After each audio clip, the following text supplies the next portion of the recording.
আগামী নির্বাচন নিয়ে ষড়যন্ত্রকারীদের বিষয়ে নেতাকর্মীদের সতর্ক থাকার আহ্বান জানিয়েছেন বিএনপির ভারপ্রাপ্ত চেয়ারম্যান তারেক রহমান। বিকেলে ঠাকুরগাঁও জেলা বিএনপি সম্মেলনে দেয়া ভার্চুয়াল বক্তব্যে একথা বলেন তিনি। এ সময় তারেক রহমান আরও বলেন, দেশকে গণতান্ত্রিক রাষ্ট্রে পরিণত করাই বিএনপির প্রধান লক্ষ্য। ক্ষমতায় গেলে বিএনপি জনগণের চাহিদা অনুযায়ী কাঙ্ক্ষিত উন্নয়ন করবে। সবাইকে দ্বিধাবিভক্তি ভুলে একসাথে কাজ করার আহ্বানও জানান তারেক রহমান। ৮ বছর পর ঠাকুরগাঁও জেলা বিএনপির সম্মেলন অনুষ্ঠিত হয়। এতে বক্তব্য রাখেন স্থানীয় ও কেন্দ্রীয় নেতারা। সম্মেলনে মির্জা ফয়সাল আমিনকে সভাপতি ও পয়গাম আলীকে সাধারণ সম্পাদক ঘোষণা করা হয়। 2017 সালের 31শে ডিসেম্বর সবশেষ ঠাকুরগাঁও জেলা বিএনপির সম্মেলন হয়।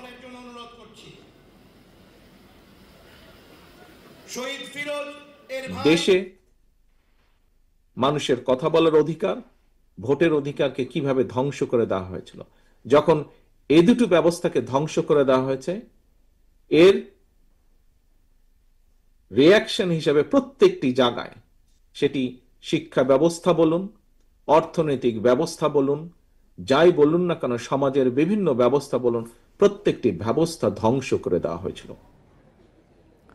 ফেব্রুয়ারিতে নির্বাচনের আগে নিবন্ধিত রাজনৈতিক দলের সাথে সংলাপের স্বার্থে দ্রুত চলতি মাসেই নতুন দল নিবন্ধন শেষ করবে ইসি। সোমবার বিকেলে ইসি সচিব আক্তার আহমেদের সাথে সাক্ষাৎ শেষে এনসিপি যুগ্ম সদস্য সচিব জহিরুল ইসলাম মুসা এসব কথা বলেন। তিনি বলেন, রাজনৈতিক দল নিবন্ধনের হালনাগাদ তথ্য নিতেই এনসিপির 3 সদস্যের প্রতিনিধি দল সচিবের সাথে দেখা করেছেন। সচিব জানিয়েছেন, মাঠ পর্যায়ে থেকে নতুন দলগুলোর বিষয়ে তদন্ত শেষ করে ইসিতে এসেছে এবং এ মাসের মধ্যেই ইসি এ বিষয়ে সিদ্ধান্ত জানাবেন বলে উল্লেখ করেন তিনি। এনসিপি নেতা জহিরুল ইসলাম আরও বলেন, প্রবাসীদের পাশাপাশি দেশেও যারা পেশাগত কাজে নিজ সংসদীয় এলাকার বাইরে থাকবেন তারাও ব্যালটে নিজেদের ভোট দিতে পারবেন বলে তাদেরকে জানিয়েছেন ইসি সচিব। যাদের রিপোর্টগুলো পজিটিভ আসবে তাদের সবার ব্যাপারেই এ মাসের ভিতরেই একটি ইতিবাচক সিদ্ধান্ত দিবে। কারণ তারা যেহেতু ফেব্রুয়ারিতে নির্বাচন হওয়ার কথা রয়েছে, তার আগেই সকল নিবন্ধিত রাজনৈতিক দলের সাথে কমিশনের একটি ধারাবাহিক ডায়ালগের আয়োজন করতে হবে। সে ডায়ালগের অংশ হিসেবে তারা সকল রাজনৈতিক দলের সাথে বসবেন, বিশেষ করে যারা নতুনভাবে নিবন্ধিত হবেন তাদেরকে সহ। বাগেরহাটে 4টি সংসদীয় আসন পুনর্বহালের দাবিতে সকাল সন্ধ্যা হরতাল পালিত হয়েছে। সর্বদলীয় সম্মিলিত কমিটির ডাকে ভোর 6টা থেকে সন্ধ্যা 6টা পর্যন্ত হরতাল চলে। হরতালের কারণে দূরপাল্লার বাস সহ সব অভ্যন্তরীণ রুটে যান চলাচল বন্ধ থাকে। এতে চরম ভোগান্তিতে পড়েন যাত্রীরা। এছাড়া শিক্ষা প্রতিষ্ঠান ও দোকানপাটও বন্ধ থাকে। বিশৃঙ্খলা এড়াতে শহরের বিভিন্ন পয়েন্টে আইনশৃঙ্খলা বাহিনী মোতায়েন করা হয়। জেলা প্রশাসকের কার্যালয়ে তালা দেয় আন্দোলনকারীরা। বাগেরহাটে 4টি সংসদীয় আসনের মধ্যে একটি কমিয়ে 3টি সংসদীয় আসন করে নির্বাচনী সীমানার চূড়ান্ত গেজেট প্রকাশ করে ইসি। এর প্রতিবাদ এবং 4টি আসন বহাল রাখার দাবিতে সর্বদলীয় সম্মিলিত কমিটি। দাবি না, এটা অধিকার। 4টি আসন 1970 সাল থেকে বাগেরহাটে 4টি আসন ছিল। 4টি আসন আমরা চাই, বাগেরহাটের জনগণ চাই। এটা কোনো দলীয় কর্মসূচি না। ইসি প্রথমত ভুল করেছে যে একটা প্রাথমিক গেজেট প্রকাশ করেছে, সেই গেজেটের উপরে শুনানি করে পুনরায় একটা প্রাথমিক প্রজ্ঞাপন না দিয়ে একটা ফাইনাল গেজেট প্রকাশ করেছেন।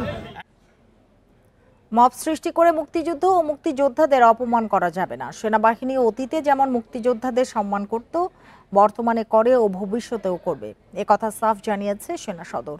মব সহিংসতা দমনে জিরো টলারেন্স নীতির কথা জানিয়ে সেনাবাহিনী বলছে, ভবিষ্যতে কেউ মব করলে কঠোর ব্যবস্থা নেওয়া হবে। সোমবার দুপুরে আইনশৃঙ্খলা পরিস্থিতি নিয়ে নিয়মিত সংবাদ সম্মেলন করে সেনাবাহিনী। সম্প্রতি রাজধানীর সেগুনবাগিচায় বীর মুক্তিযোদ্ধা ফজলুর রহমানের বাড়ি ও টাঙ্গাইলে বঙ্গবীর কাদের সিদ্দিকীর বাসায় হামলার বিষয়ে প্রশ্ন করেন সাংবাদিকরা। আপনারা জানেন যে মব একটি সৃষ্টি হয়েছিল। জবাবে মুক্তিযোদ্ধাদের পক্ষে কঠোর অবস্থানের কথা স্পষ্ট জানিয়ে দেয় সেনা সদর। মবের বিরুদ্ধে জিরো টলারেন্সের কথা জানান সেনা কর্মকর্তারা। আমরা মুক্তিযোদ্ধাদেরকে সম্মান করি, শ্রদ্ধা করি, আমাদের অন্তরের অন্তঃস্থল থেকেই শ্রদ্ধা করি এবং এই শ্রদ্ধা সম্মান আগেও যেমন করতাম এখনও করি, ভবিষ্যতেও করব। কোনো মব বা কোনো কিছু দিয়ে আমাদের মুক্তিযোদ্ধা বা মুক্তিযুদ্ধকে ছোট করার কোনো সুযোগ নেই। সেনাবাহিনীকে নিয়ে সামাজিক যোগাযোগ মাধ্যমে মিথ্যাচার, গুজব, আওয়ামী লীগের ঝটিকা মিছিল, আইনশৃঙ্খলার অবনতি সহ বিভিন্ন প্রশ্নের জবাব দেয় সেনা সদর। বিদেশ থেকে কোনো ঘুরে আসার পরে কোনো তথ্য বা এই বিষয়ে কোনো ইনফরমেশন রাষ্ট্রীয় পর্যায়ে লিডারশিপকে জানানো একটি নিয়মিত বিষয়। সেখানে যদি কেউ আসলে প্রোপাগান্ডা বা মিস ইনফরমেশন বা ডিস ইনফরমেশন সোশ্যাল মিডিয়াতে শেয়ার করে থাকে, এটা আসলে অনাকাঙ্ক্ষিত একটি বিষয়। গুম কমিশনের জন্য ইনভেস্টিগেশনের জন্য আমাদের যাদেরকে ডাকা হয়েছে সবাই গুম কমিশনের সাথে কথা বলেছে, সর্বাত্মক সহযোগিতা করেছে। সেনা সদর জানিয়েছে ডাকসু নির্বাচনের সাথে সেনাবাহিনীর কোনো সংশ্লিষ্টতা নেই। স্বার্থান্বেষী মহল সেনাবাহিনী নিয়ে অপপ্রচার চালাচ্ছে। জাতীয় নির্বাচনের বিষয়ে ইলেকশন কমিশন আনুষ্ঠানিক কিছু জানায়নি বলেও জানায় সেনা সদর। Arafatur Rahman, Independent News, Dhaka. শাহবাগ থানা সন্ত্রাস বিরোধী আইনের মামলায় সাবেক সচিব আবু আলম শহীদ খানকে কারাগারে পাঠিয়েছে আদালত। দুপুরে ঢাকার মেট্রোপলিটন ম্যাজিস্ট্রেট মোহাম্মদ সাইফুজ্জামানের আদালত শুনানি শেষে আদেশ দেন।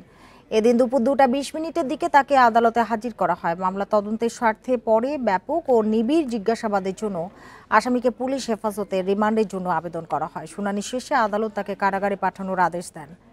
এ সময় আসামি পক্ষে কোনো আইনজীবী ছিলেন না। এর আগে সোমবার দুপুরে মঞ্চ 71 ষড়যন্ত্রের অভিযোগে রাজধানীর স্কটনের বাসা থেকে তাকে গ্রেপ্তার করে ডিবি। এছাড়া ঝটিকা মিছিলে অংশগ্রহণকারী 5 জনকে গ্রেপ্তার করেছে ঢাকা মহানগর গোয়েন্দা police.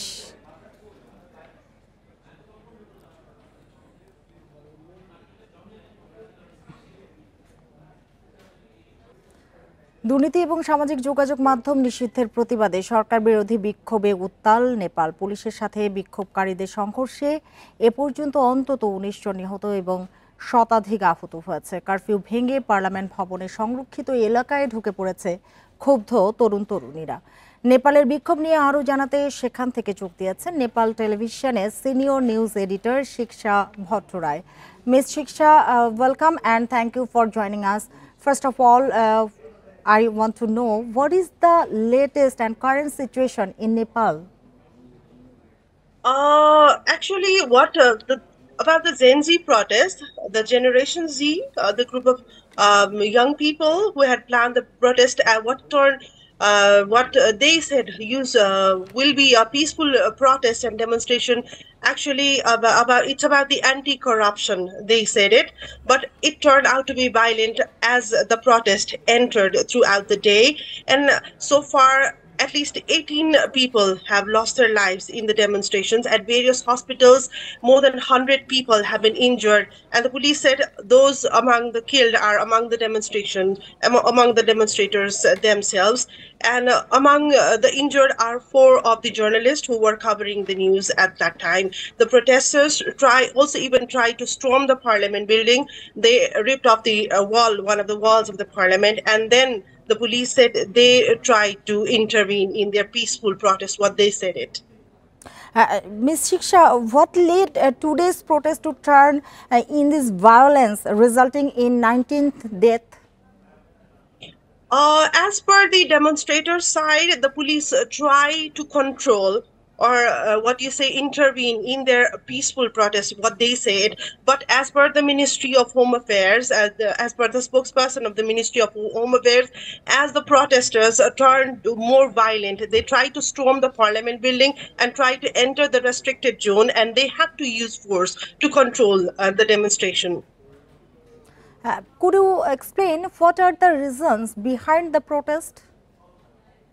Actually, the major concern is actually about the protest is who is leading the protest. It's still unknown. It's just an assumption that the algorithm in the social medias, the youths are coming together in social medias like in TikToks and in Facebooks and in other social medias. They are coming together, and what their protests are targeted against corruption, and what they say it about the second generations, the sons and daughters of the corrupted politicians. What they said that the protest is mainly targeted against, because in their voice they say that we pay taxes not for the leisure lifestyles, that is for us, but the politicians are not turning their ears on for the development of the country or for doing anything for the youths.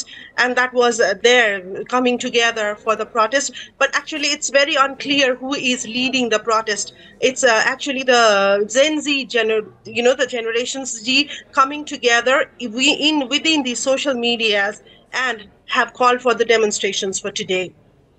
Okay, what exactly triggered the decision to shut down 26 social media? Actually, the social media, shutting down of social medias is not part of this demonstration. It's actually about the non-listing of the social media, despite government's call for them to register. It's already registered to list it under the government's, the government's regulations. So that was the government was compelled to ban the social media, as also for the order of the Supreme Court. The Supreme Court also had ordered the ban of the social media if they did not come under the ambit of the listing under the Nepal government's communications ministry. And that's why the government had given ample time. They had also extended the call to register or list all those social medias to come and register themselves, but it could not happen. So that's why the government was compelled, to put the ban on these social media outlets. Yes. Well, Shiksha, how are people reacting to this mess across the country? You mean about the demonstrations of today or about the social media ban? Protesters' protection. About the protest. About today's protest, the country is today. Actually, I was just coming from office. The roads, and it's all about the chaos. People rushing to their homes because the government has announced a curfew till 10 p.m. and the roads are all, the army and the security guards are around along the roads. People are trying, who had gone to office in the morning, they had remained throughout the afternoon in their office, and they are just rushing to their homes. It's you cannot say, because so many people have died in one single day of protest, and people are just it's very uncertain, and there has not been any official statement regarding the deaths of the people from the government side, because it's very, very unclear, and people really are in very in a dilemma. What would be the tomorrow? What's going to be next to tomorrow? What kind of a situation will the country head to from tomorrow onwards? And how are people reacting about to shut down the social media?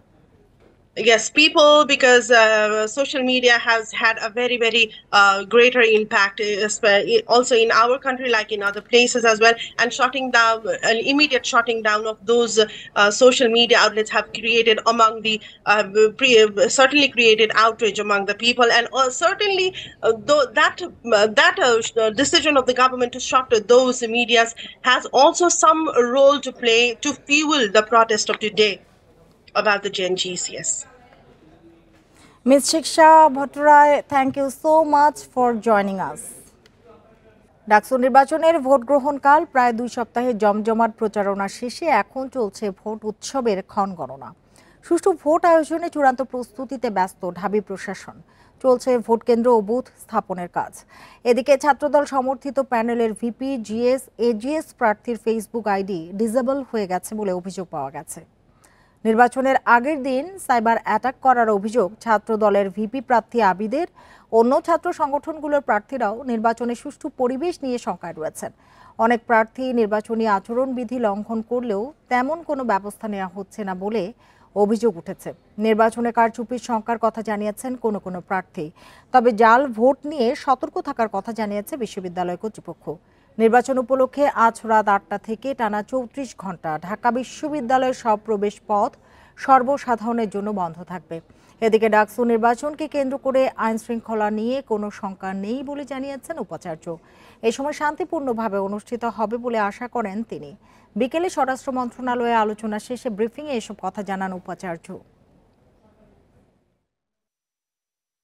ডাকসুর জন্য 5টি ballot দেবে আর আমাদের হলের জন্য একটি, মোট 6টি পেজ দেওয়া হবে। দেন সবগুলো নিয়ে এসে এখানে ঢুকবে, বুথে ঢুকবে, ঢুকে সেখানে পেন দেওয়া আছে, তার মধ্যে সে ক্রস, যেই প্রার্থীকে সে পছন্দ করবে তাকে তিনি এটা ক্রস চিহ্ন দিবেন। নিজস্ব ভলান্টিয়ার্স সহ আমাদের আইনশৃঙ্খলা রক্ষাকারী পর্যাপ্ত পরিমাণে থাকবে। আমাদের পুলিশ, র্যাবের কিছু অংশ, যে 8টি মূল প্রবেশ পথ এবং 8টি কেন্দ্র, এই সব জায়গাতেই আমাদের আইনশৃঙ্খলা যতদূর সম্ভব সমন্বিতভাবে আমরা করার চেষ্টা করছি। এবার প্রায় 33,000 মণ্ডপে দুর্গাপূজা হবে বলে জানিয়েছেন স্বরাষ্ট্র উপদেষ্টা। পূজার তথ্য যাচাই বাছাইয়ে অ্যাপ তৈরি করা হয়েছে বলে জানান তিনি। পূজায় আইনশৃঙ্খলা রক্ষায় থাকছে সেনাবাহিনী, পুলিশ, র্যাব, আনসার, বিজিবি সদস্যরা। এবার মণ্ডপ ঘিরে মেলা বসানো যাবে না। দুর্গাপূজা উপলক্ষে সচিবালয়ে সংবাদ সম্মেলনে এসব কথা জানান জাহাঙ্গীর আলম চৌধুরী। 28 সেপ্টেম্বর শুরু হচ্ছে সনাতন ধর্মাবলম্বীদের সবচেয়ে বড় ধর্মীয় উৎসব শারদীয় দুর্গা উৎসব। এ উপলক্ষে সোমবার সকালে সচিবালয়ে নিরাপত্তা ও আইন শৃঙ্খলার সভা শেষে কথা বলেন স্বরাষ্ট্র উপদেষ্টা জাহাঙ্গীর আলম চৌধুরী জানান, এবার প্রায় 33,000 পূজা মণ্ডপে দুর্গাপূজা হবে। নিরাপত্তা নিশ্চিতে মণ্ডপগুলোতে শুধু আনসার সদস্যই থাকবেন 3 লাখ। দায়িত্ব পালন করবেন সেনাবাহিনী, পুলিশ, র্যাব সহ অন্যান্য বাহিনীও। 24 ঘন্টা যেন এই মণ্ডপটা একটা অবজারভেশনে থাকে, এই ব্যবস্থা থাকবে। আর আমাদের থেকে আনসারের সদস্য, আমার সদস্যরাও থাকবে এবং তারাও এই 24 ঘন্টা ওটা অবজার্ভ করবে যেন কোনো রকমের কোথায় সমস্যা না হয়। উপদেষ্টা জানান, দুর্গাপূজায় নাশকতার আশঙ্কা করছে না পূজা উদযাপন কমিটি। এবার মণ্ডপের আশপাশে মেলা বসতে দেওয়া হবে না। এছাড়া দুর্গাপূজার জন্য অ্যাপ তৈরি হয়েছে, যার মাধ্যমে যে কোনো তথ্য যাচাই বাছাইয়ের সুযোগ থাকবে। আমরা একটা নতুন অ্যাপসও তৈরি করে দিয়েছি এবং ওইটার মাধ্যমে যদি কোনো রকমের ঘটনা ঘটে, ওইটা সত্যতা আছে কিনা ওইটাও চেক করা যাবে। অনেক সময় আশেপাশে যে মেলাগুলি হয়, তারপরে ওখানে গাঁজার আড্ডা বসে, মদের আড্ডা বসে, এইগুলি কিন্তু এবার কোনো অবস্থায় হবে, কোনো রকমের কোনো মেলা হবে না। এবার দশমীর দিন সন্ধ্যা 7টার আগে প্রতিমা বিসর্জন শেষ করতে হবে বলেও জানান স্বরাষ্ট্র উপদেষ্টা। কোনো পার্টি নেই। আনোয়ার সাদাত নূর, ইন্ডিপেন্ডেন্ট নিউজ, ঢাকা।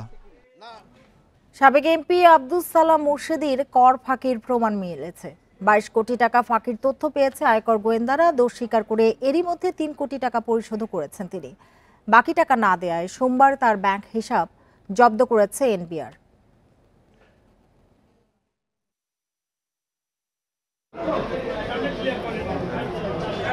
সাবেক সংসদ সদস্য ও বিজিএমের সাবেক সভাপতি আব্দুস সালাম মুর্শেদী 2024 সালের 1 সেপ্টেম্বর একটি মামলায় গ্রেপ্তার হয়ে বর্তমানে জেলে আছেন। খুলনা 4 আসন থেকে নির্বাচিত সালাম মুর্শেদীর আয়কর ফাঁকি তদন্ত শুরু করে আয়কর গোয়েন্দা ও তদন্ত ইউনিট। ব্যাংকের তথ্য, আয়কর সংক্রান্ত নথি যাচাই শেষে 22 কোটি টাকার আয়কর ফাঁকি উদ্ঘাটন করে গোয়েন্দা কর্মকর্তারা। পরে ফাঁকির বিষয়টি স্বীকার করেন এই করদাতা। এর মধ্যে 3 কোটি টাকা পরিশোধ করেন তিনি। তবে বাকি কর পরিশোধ করার অঙ্গীকার করেও পরে তা আর দেননি। এরই প্রেক্ষিতে সালাম মুর্শেদীর ব্যাংক হিসাব জব্দ করা হয়েছে। বিশ্লেষকরা বলছেন, এনবিআর এখন ফাঁকি রোধে জিরো টলারেন্স নীতি গ্রহণ করায় ফাঁকি দিয়ে পার পাওয়া সম্ভব নয়। বর্তমান যে প্রেক্ষাপটে কোনো করদাতা ইচ্ছে করে তার আয় গোপন করার আর সুযোগ নাই। যদি জরিমানা প্রদানে ব্যর্থ হয় বা আয়কর প্রদানে ব্যর্থ হয় করদাতা, তখন তার ব্যাংক অ্যাটাচমেন্ট করে দেওয়া হয় এবং সোর্স থেকে ব্যাংকে যে টাকা থাকে ওখান থেকে আয়কর বিভাগ এই সংগ্রহ করার চেষ্টা করে। সালাম মুর্শেদী ছাড়াও তার স্ত্রী শারমিন সালাম, ছেলে ইসমান সালাম ও মেয়ে শেহরিন সালামের আয়কর ফাইল খতিয়ে দেখার সিদ্ধান্ত নিয়েছে আয়কর গোয়েন্দা ও তদন্ত ইউনিট। এছাড়া সালাম মুর্শেদীর মালিকানাধীন ব্যবসা প্রতিষ্ঠানের আয়কর ফাইলও তদন্ত করবেন কর্মকর্তারা।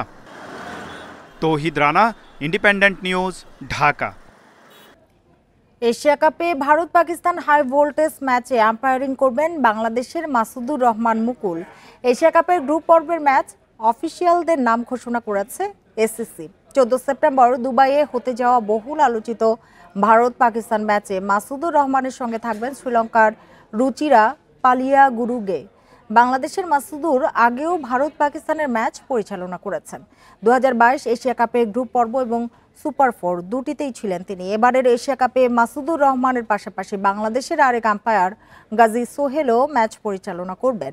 দুজনেই গ্রুপ পর্বে 2টি করে ম্যাচ পরিচালনার দায়িত্বে থাকবেন।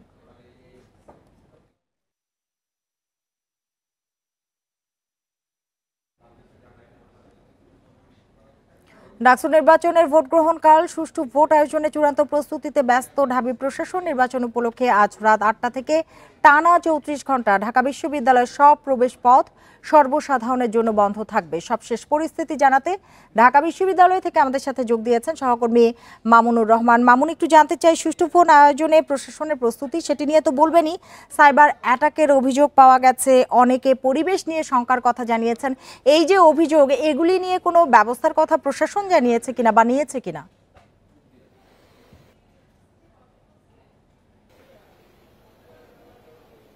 প্রশাসন কিন্তু বরাবরের মতো অভিযোগ,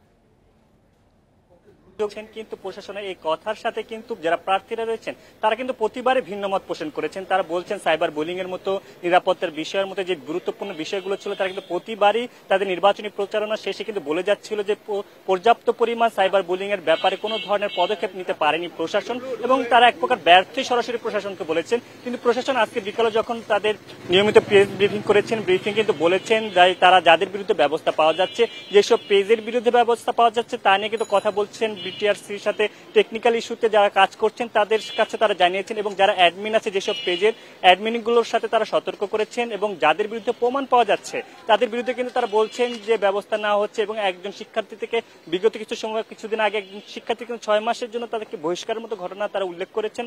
এছাড়া যদি সার্বিক নিরাপত্তার কথা যদি এখন অব্দি বলি, আপনি জানেন যে 36 ঘন্টার জন্য কিন্তু ক্যাম্পাস সম্পূর্ণরূপে বহিরাগতদের নিষেধ করা হচ্ছে। আজকে রাত 8টা থেকে 10 তারিখ সকাল 10টা পর্যন্ত কিন্তু এই প্রবেশাধিকার নিষেধাজ্ঞা থাকবেন। এছাড়া আমরা বিকেলবেলা এখানকার অস্থায়ী যে পুলিশ ক্যাম্প ছিল, পুলিশ কমিশনার সেখানে এসেছিলেন, সেখানে তারা কথা বলেছেন। কথা বলার সময় তারা আরেকটি বিষয় জানিয়েছেন যে 11 তারিখ দুপুর 12টা অবধি কোনো লাইসেন্সধারী অস্ত্র নিয়ে কিন্তু কেউ ক্যাম্পাসে প্রবেশ করতে পারবেন না। এছাড়া তাদের যে টিম ছিল, টিমের সাথে তারা দিক নির্দেশনা দিয়েছেন যে ক্যাম্পাসে যেসব শিক্ষার্থীরা ভোট দিতে আসবেন এবং প্রার্থীরা যারাই আছেন তাদের সাথে যেন ভালো ব্যবহার থেকে শুরু করে এবং সুষ্ঠুভাবে যেন তারা পরিবেশ বজায় রাখতে পারেন সেই ব্যাপারে কিন্তু তারা কথা বলেছেন পুলিশ কমিশনার, এবং তারা আশা ব্যক্ত করেছেন যে আগামীকাল সুষ্ঠু পরিবেশে নির্বাচন হবে এবং শিক্ষার্থীরা তাদের। বুঝতে পেরেছি মামুনুর রহমান, আপনাকে অনেক ধন্যবাদ আমাদের সাথে যোগ দেওয়ার জন্য, আর এতক্ষণ সাথে থাকার জন্য ধন্যবাদ সবাইকে।